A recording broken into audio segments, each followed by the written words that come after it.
So yun, no, mga kaibigan, bali iniwan ako yung kasama natin, no, mga kaibigan. Dito sa may Kobo lang naman. Yan.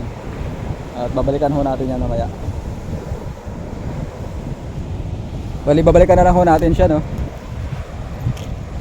Bali ito pala yung mga area na kung saan, no,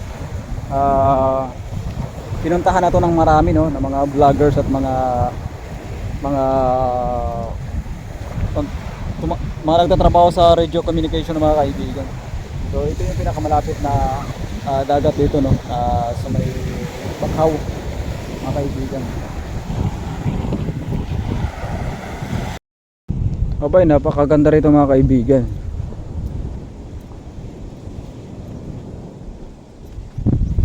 Pwede na mag-alaga ng isda rito. Baka may isda nga talaga siguro rito, oh. Ay no, yun. May nasisid mga mga tawag yun, klaseng isda yung haba yung uso. Ang banda rito mga kaibigan. Punong-puno to ng mga ang bulong na ginagawang pawid, no. Parang buhaya yung nasa dulo na yun mga kaibigan, no. Ayun, no. Parang buhaya. Ayun, no.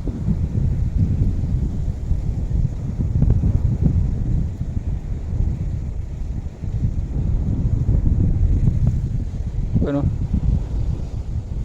Gumagalaw, eh.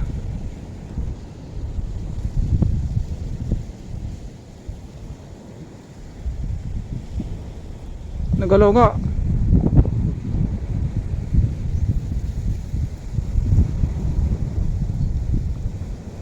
Wala na.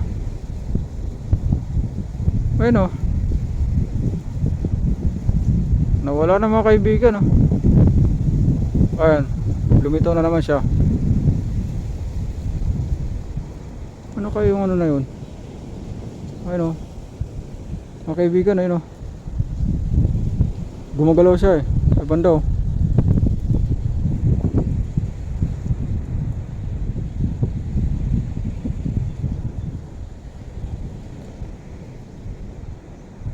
Ayaw nga talaga.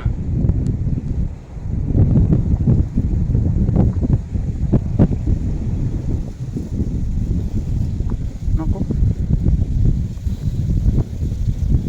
Baka magaya pa ko doon sa Facebook na pumasok sa loob ng kulungan ng buhaya, tinuklaw. Ayun, naisalba, buhay. Pambihira naman. Ano kaya yung gumagalaw na yun? Hindi kasi tayo makalipat ron mga kaibigan, eh. Ayun, oh. Hindi tayo makalipat ron.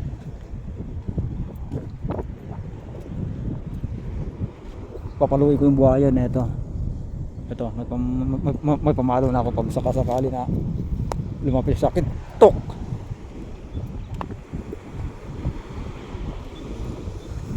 Binakasag ko yung buhoti rito. Pambihira naman. Hindi dapat nila binabasag buhoti rito, eh. Kasi ibang mga kababayan natin, pag napakan wala sinelas, goodbye na lang.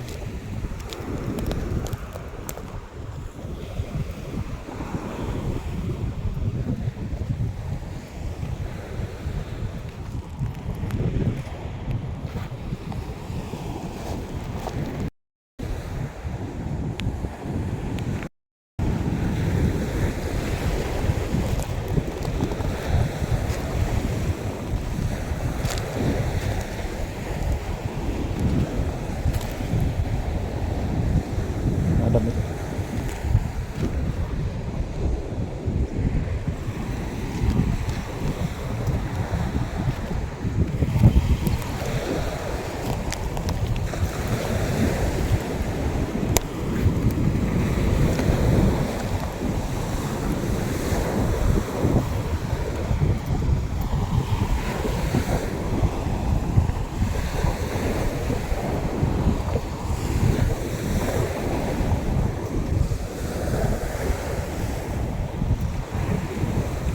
Okay, pinaglalagyan na nila to ng mga no, mga palatandaan.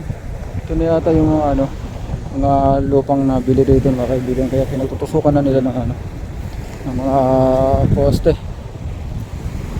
Yung pinaka property line ng mga mga tao nakabili ng lupa na to. Pero napakaganda rito mga kaibigan dahil nasa to, eh. Nasa pampang siya ng dagat. Napakatahimik na lugar rito mga kaibigan.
Bali ngayon pala tayo ano, no, pumunta rito sa may tabing dagat mga kaibigan.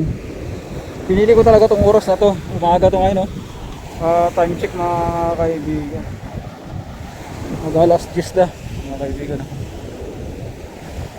Para hindi masyado mainit kasi pag hapon ano, palabas ng bahay, pumunta ng mga gantong baybayin, sobrang init mga kaibigan. At itong lugar na ito may kalayuan pa to doon sa ano, kung saan inawi tayo mga kaibigan.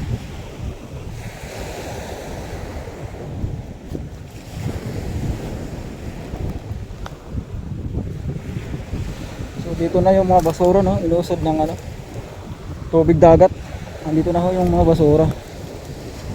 Makikita na ho natin yan. Yan.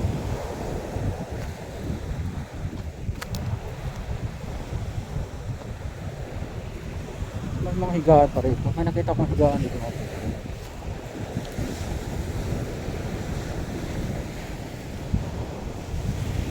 Ayun. Higaan to dito eh. Ano? May higaan dito. Mga pwesto.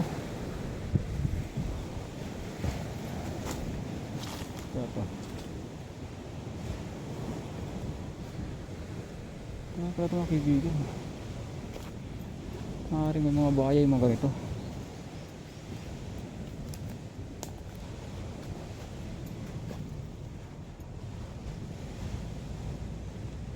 Ano? Chinelas ah. Ito kasi mga delikado ito mga kaibigan. Kasi yung mga baya kasi hindi natin nakikita yan sa ano eh. Sa magantong kasi yung kulay nung ano nun, yung balat. Hindi halos mapansin mga kaibigan. Yung mga ahas no.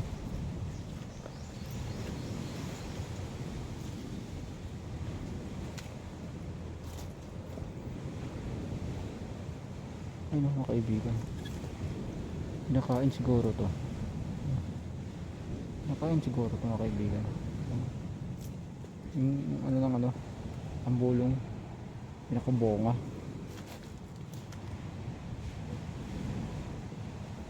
Ang lilim naman ng parte na to.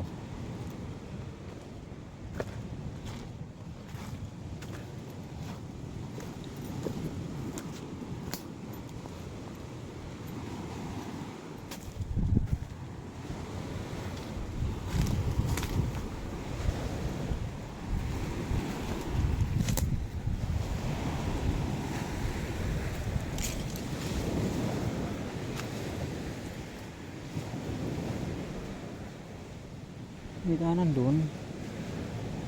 May daanan papunta sa niyo.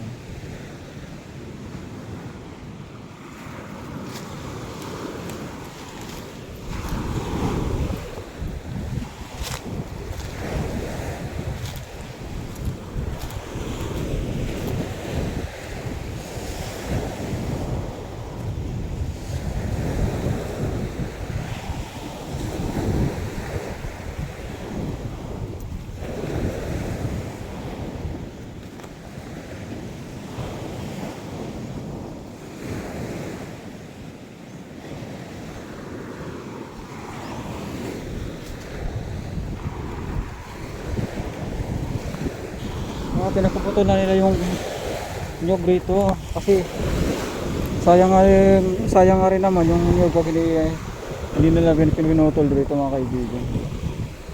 Makapansin natin halos maputol yung mga puno rito. Ayun na.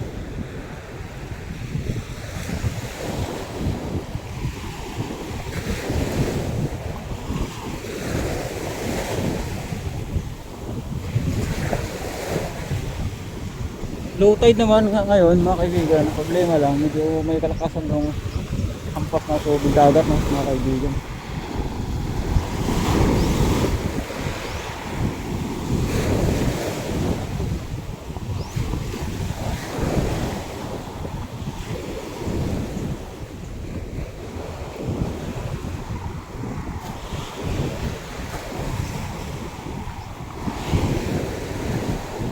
Dito ko na ito lang napansin ko na ano, pinakagilid ng baybayin na maraming punong nyog. Ay mga kaibigan, sobrang dami na puno ng nyog dito.